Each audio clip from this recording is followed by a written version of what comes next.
صل وسلما على من حاز مولدا جلا لغيرنا ذوي القلا ولتتقبل خدمي. Accorde prière et salut à celui qui a obtenu une naissance, qui a dénoncé les jaloux dans le camp d'un autre que nous et agrée mes services. مولده معظم مبارك محترم تعظيمه ينحتم على ذوي التقدم. Sa naissance est glorieuse, bénite et respectueuse. Sa célébration est obligatoire pour tout chef. تعظيمه بالسنة يقودنا للجنة به ازدياد المنة لمخلص معظم. Sa célébration, conformément à la sunna, la tradition prophétique, nous conduit vers le paradis et par elle, les bienfaits augmentent en faveur du sincère qui glorifie. فمن يعظم مولدا نبينا باب الهدى فلا يحاسب غدا فاحترما وعظمي. Quiconque célèbre la naissance de notre prophète, qui est la porte de la bonne guidée, ne sera point soumis au règlement des comptes demain. Alors, honore et glorifie cette naissance. فمن يعظم مولدا خير البرايا أحمدا فكشهيد شهدا بدرا بغير وهم.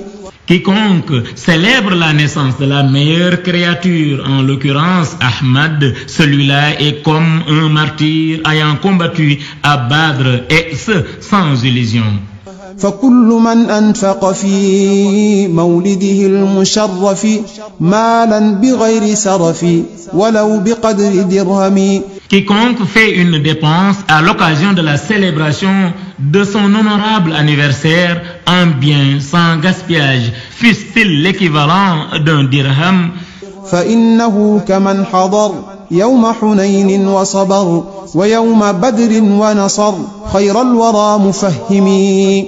Celui-là a la même récompense que celui ayant été présent le jour de la bataille de Hunayn et de Badr, et avec patience, puis ayant soutenu la meilleure créature qui facilite la compréhension.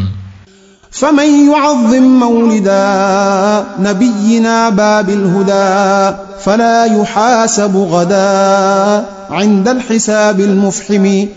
Quiconque célèbre la naissance de notre prophète, qui est la porte de la bonne guidée, ne sera pas contrôlé demain au moment du règlement des comptes désarmants.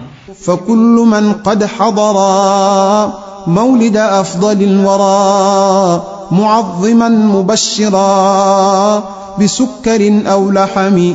Celui qui assiste à l'anniversaire de la meilleure des créatures en le célébrant et rendant heureux les autres par du sucre ou de la viande, فإنه قد ظفر بما يديم البشرى ولا يلاقي ضررا يوم اجتماع الأمم.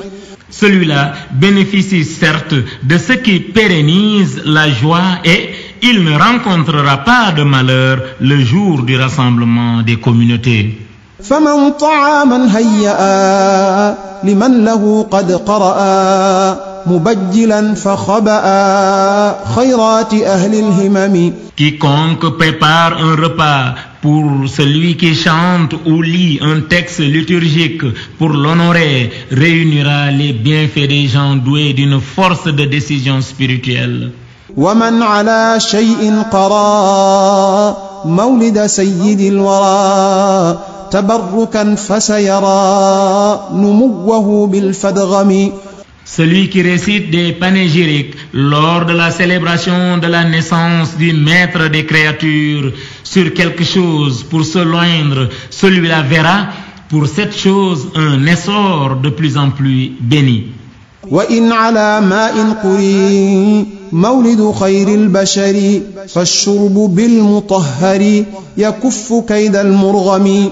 Si des panégyriques sont récités sur de l'eau lors de la célébration de la naissance du meilleur des humains, boire de cette eau préserve de la machination de Satan par la grâce de la créature purifiée. ينور القلب الشراب من ذلك الماء بالمجاب والقلب يحيي دون عاب وعن شقاء يحتمي. L'absorption de cette eau grâce à l'exaucé illumine le cœur et vivifie sans défaut, et celui qui l'absorbe sera préservé du malheur. إحياء مولد البشير يحمي العيال والديور فيه شفاء للصدور لكل هاد ينتمي. La vivification de la naissance de l'annonciateur des bonnes nouvelles protège les familles et les demeures. Elle renferme le remède des cœurs pour tout individu se réclamant de sa direction. صلى على خير البشر باق يديم للبشر بالآل والصحب الدرر مع سلام يعتمي. Que l'Éternel qui perpétue ma joie accorde sa prière accompagnée d'un salut éminent au meilleur des humains, à sa famille et ses illustres compagnons.